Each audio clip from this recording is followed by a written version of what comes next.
Bonjour tout le monde.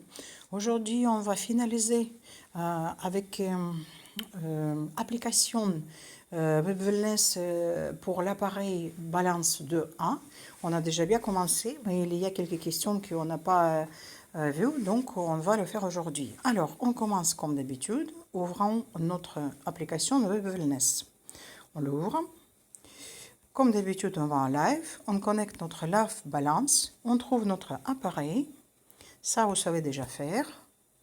Voilà, il se connecte.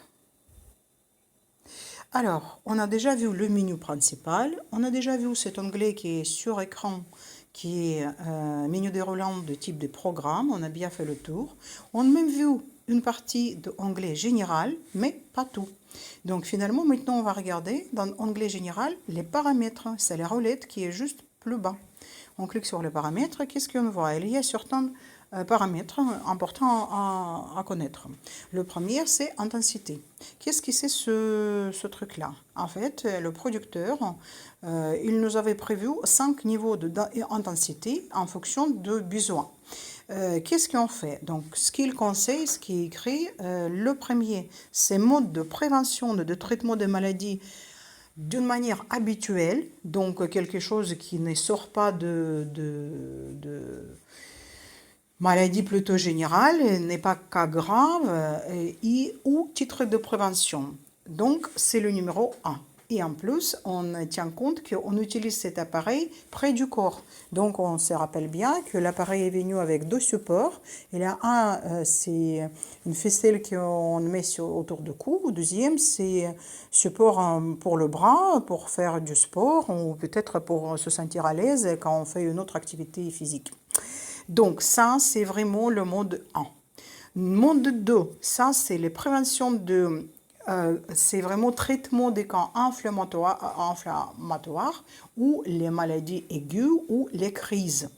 Donc là, ça nous oblige à monter la fréquence, la densité de fréquence. Et ça, c'est densité numéro 2.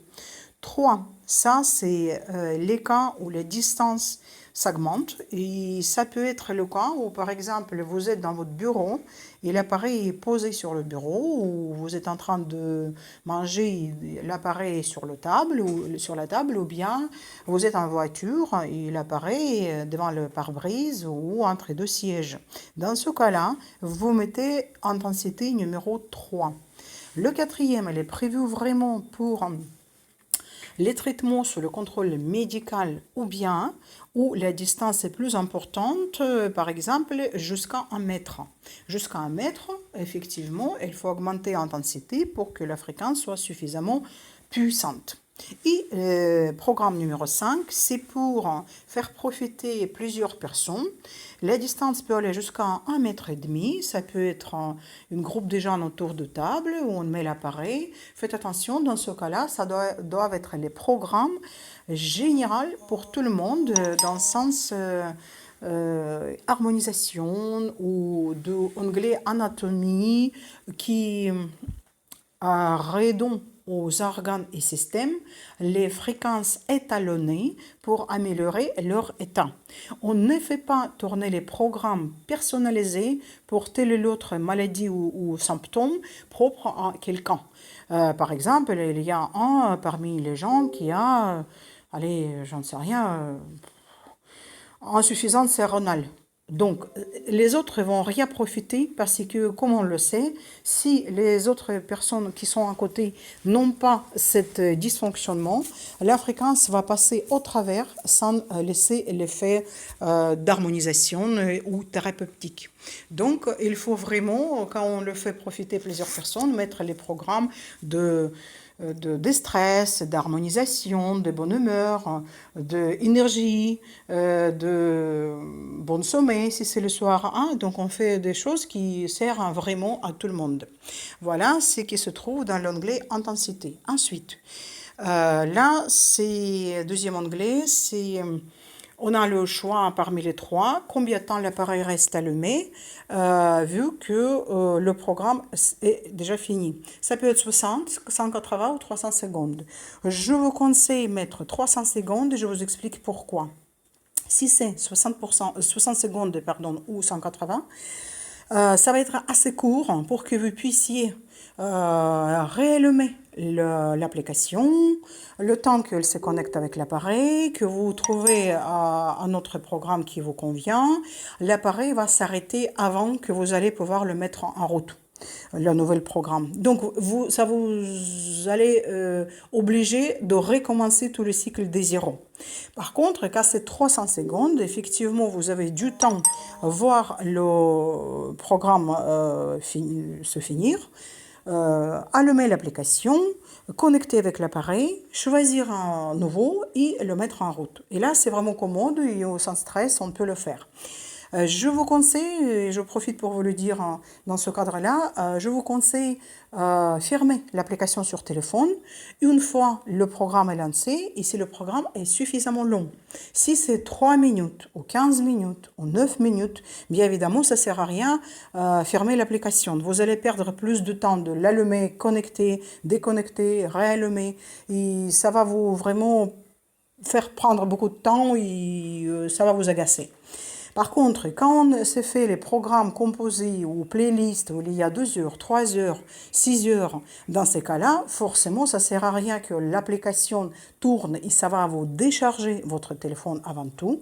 Et en plus, ça va vous faire subir les fréquences de téléphone bien nuisibles, ça sert à rien. Surtout, et je profite pour vous dire ça aussi, je vous conseille fermer l'application sur le téléphone pour la nuit.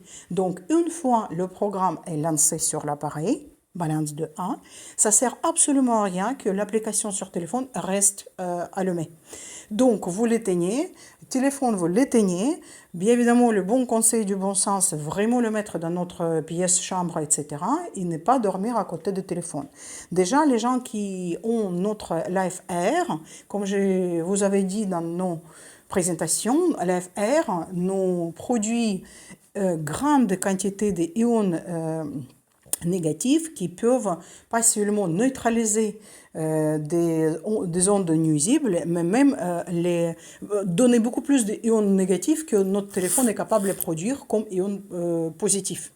Mais si vous n'avez pas cet appareil, c'est vraiment très, très, très nuisible de dormir avec le téléphone. Donc, profitez-en de ce conseil pour vraiment se créer une bonne habitude de ne pas dormir à côté du téléphone. Et donc, par contre, je vais vous expliquer comment faire pour que l'appareil vous ne réveille pas, mais on va y venir. Ensuite, temps de fréquence. Vous ne faites rien, vous le laissez par défaut prendre tel qui est prévu par complexe. Ne changez rien là. Paramètres sonores. Il y a un choix parmi 3. Ça peut être son musical, on peut dire ça, voix en russe ou voix en anglais. À quoi ça sert? Ça, c'est la voix qui va vous informer que le programme est lancé, c'est un message court, et deuxième message, quand il est fini.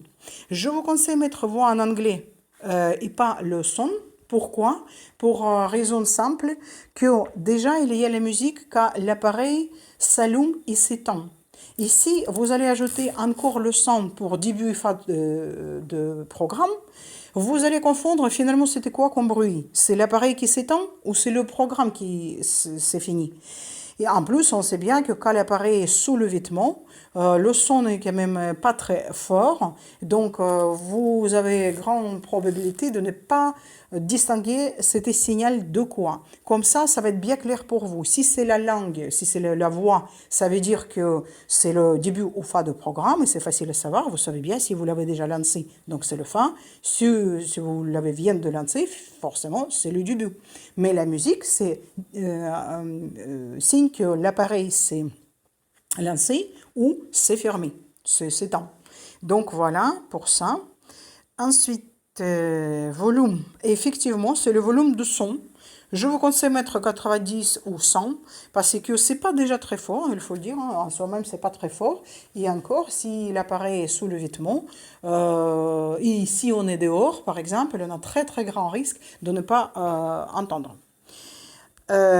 réinitialisation, surtout ne touche rien parce que si on va confirmer réinitialisation des options, ça va revenir à tous les paramètres au niveau avec lequel vous avez reçu cet appareil, donc tout neuf, le paramétrage de producteur. Il y a très peu de cas de figure où c'est nécessaire, hein. Par exemple, si vous voulez prêter votre appareil à quelqu'un ou peut-être vous êtes en contact avec service support technique et il vous demande de le faire pour X raisons techniques pour réparer votre appareil, mais sinon, surtout, vous ne les touchez jamais. Et le dernier, ah non, pas le dernier, désactiver l'indication lumineuse. Vous le laissez par défaut. À propos de système, on n'a pas de raison d'aller là tous les jours, mais sachez que cette information se trouve dans cet onglet-là. Ici, encore une fois, ça peut être que support technique, je ne vois pas qui d'autre peut être intéressé. Si, ça peut être pour support technique ou bien le numéro d'appareil, c'est ça ce qui s'appelle numéro de série, en fait c'est le numéro d'appareil propre à chaque appareil. Il est absolument indispensable si vous voulez envoyer un programme enregistré de l'appareil diagnostic vers balance de A.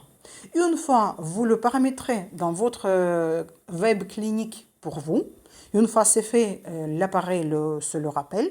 Mais par exemple, vous voulez vous envoyer un programme de diagnostic à l'appareil diagnostic de quelqu'un d'autre. Par exemple, votre expert, il est en panne ou vous êtes en déplacement sans votre appareil diagnostic. Et quelqu'un de vos connaissances, vous avez fait la diagnostic sur son appareil. Normalement, et c'est logique, vous voulez bien enregistrer le programme créé par l'appareil. Ça peut être autocomplexe, ça peut être allergocomplexe, ça peut être symptomocomplexe ou psychosomatique, comme complexe psychosomatique. Vous voulez bien l'enregistrer dans votre appareil. Et voilà, c'est là où vous trouvez le numéro de votre appareil qu'il faut renseigner dans Web Clinique pour envoyer ce complexe créé pour vous de l'appareil diagnostic. Et le dernier, c'est support technique. Donc finalement, même de cet onglet-là, vous avez les mains pour envoyer le message à support technique. Vous connaissez bien cet onglet, donc vous renseignez votre mail, votre nom, le texte, et s'il faut, vous ajoutez le fichier. C'est ce que je vous conseille de faire toujours, parce que ça va faciliter l'intervention pour support technique. Ça va vous économiser avant tout et le temps d'échange avec eux, au lieu d'échanger 5-6 fois, quelqu'un ne comprend rien. Il ne comprend pas qu'est-ce que vous voulez dire par-ci ou par-ça. Vous mettez un screenshot, ça parle vraiment bien. Et donc, voilà. Là, on a fait le tour sur les paramètres dans cet onglet-là. Oui, on a bien fait le tour. Ensuite, ce que je voulais vous dire aussi, histoire. En fait, c'est historique. Mais historique, c'est assez bien pratique comme onglet. À quoi ça sert ? Historique, c'est tous les programmes que vous faites et c'est bien organisé. À gauche, on voit la colonne avec le numéro de commande, de programme. Au milieu, on voit bien le numéro en gras. Plus pâle, on voit la date et l'heure et surtout le statut. Donc, vous voyez, chaque programme, il est lancé et fini, lancé et fini, lancé et fini. Ou bien, elle peut être lancée et arrêtée. Dans quel cas c'est important pour nous? Des fois, par exemple, on met un programme pour la nuit. Et ça se trouve que l'appareil tombait, il était déchargé. Donc forcément, il s'est arrêté avant fin de votre programme. Et le matin, vous ne savez pas finalement, est-ce qu'il l'a fait jusqu'au bout ou pas? Là, vous pouvez aller en historique et vous voyez bien. Si on voit ce signe en vert, ça veut dire qu'il est fini. Là, par exemple, donc il est fini correctement. Si on va voir arrêté, là, ça veut dire que ça va pas. Et ça va pas du tout parce que tous les programmes, c'est pas les jouets, c'est vraiment les technologies assez sérieuses. Et il faut vraiment s'occuper de charger suffisamment l'appareil. Quand on commence à pratiquer 2-3 jours, une petite semaine, on voit bien déjà le niveau de décharge. Combien des heures il faut utiliser l'appareil pour qu'il se décharge. Et si vous voyez que pour les nuits, vous n'avez pas beaucoup de batterie, déjà vous êtes au courant que cet appareil-là ne fonctionne pas en même temps en charge et en fonctionnement, donc c'est l'un ou l'autre. Et si vous voulez quand même profiter parce que vous voyez qu'il reste un petit peu de batterie, vous mettez mieux le petit programme, donc quelque chose pour 20 minutes, pour une quarantaine de minutes, mais vous êtes sûr qu'il est correctement fini. Et tant pis, il est déchargé et vous allez vous occuper dès le demain matin. Mais beaucoup pire, si vous le laissez travailler pour 6 heures et 3 heures après ou 4 heures après, l'appareil s'est arrêté parce qu'il était déchargé. Parce qu'il faut savoir que d'abord, il y a la bonne règle de création des fréquences. C'est une toute science derrière. Hein. Ce n'est pas des amateurs, ce sont des physiciens, des médecins, des scientifiques qui ont bien créé en crescendo les fréquences qui doivent pas forcément travailler sur tel ou tel défaut, mais harmoniser les situations après le traitement. Donc, il y a toujours les programmes de drainage, de détoxication, de harmonisation d'organes. Donc, c'est vraiment compris pour vraiment ne pas faire du mal à notre corps. Si, surtout d'une manière régulière, on va arrêter comme ça quand on veut ou quand on n'était pas attentif, etc., ça se trouve, on va se faire plutôt pire que du bien. Donc, faites attention à ça aussi. Là, par exemple, on voit en rouge le programme qui est en train de tourner actuellement. Donc, c'est normal qu'on le voit juste statut commencer parce qu'effectivement, elle est en train de tourner sur moi actuellement. Voilà ce que je voulais vous dire. Et sinon, je veux vous montrer comment faire pour retirer le son pour les nuits. C'est important de l'activer dans la journée pour que vous ayez averti que l'appareil est fini, donc il faut faire autre chose, ou bien vous paramétrez votre programme, mais dans les nuits, c'est vraiment, ça sert à rien. Alors comment on fait? On rouvre notre application, la balance, trouver l'appareil, on le connecte.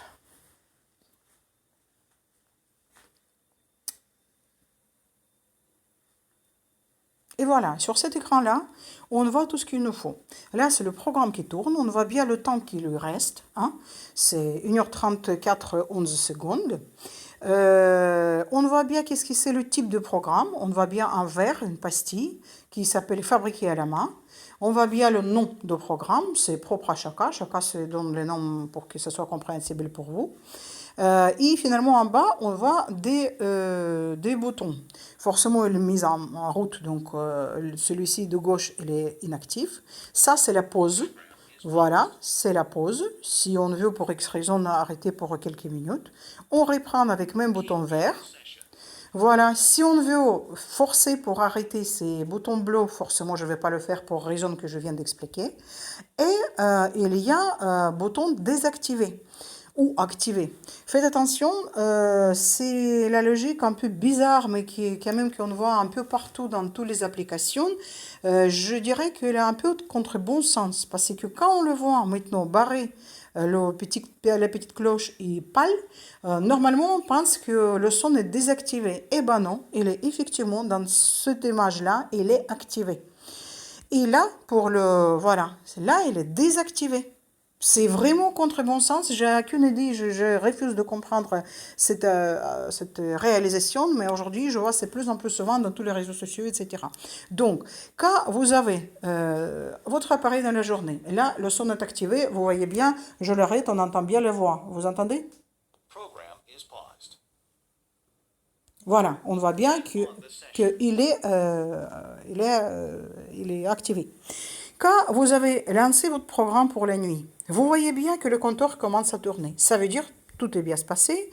Vous êtes déjà sous l'effet de biorésonance. Alors, qu'est-ce qu'on fait? On applique sur ce bouton désactiver et là, forcément, on le désactive. Et finalement, là, il ne va pas vous donner le signe de vie. Vous le mettez à côté de vous, vous dormez tranquillement. Il s'étend tranquillement et le matin, vous le retrouvez déjà éteint. Voilà, je pense que là, on a fait le tour de toute cette application et c'est bien clair. Sinon, n'hésitez pas à poser vos questions sous la vidéo sur YouTube. Et comme ça, les autres vont pouvoir profiter vos questions et mes réponses par rapport à un point qui ne sont pas bien clairs. J'espère que c'était utile.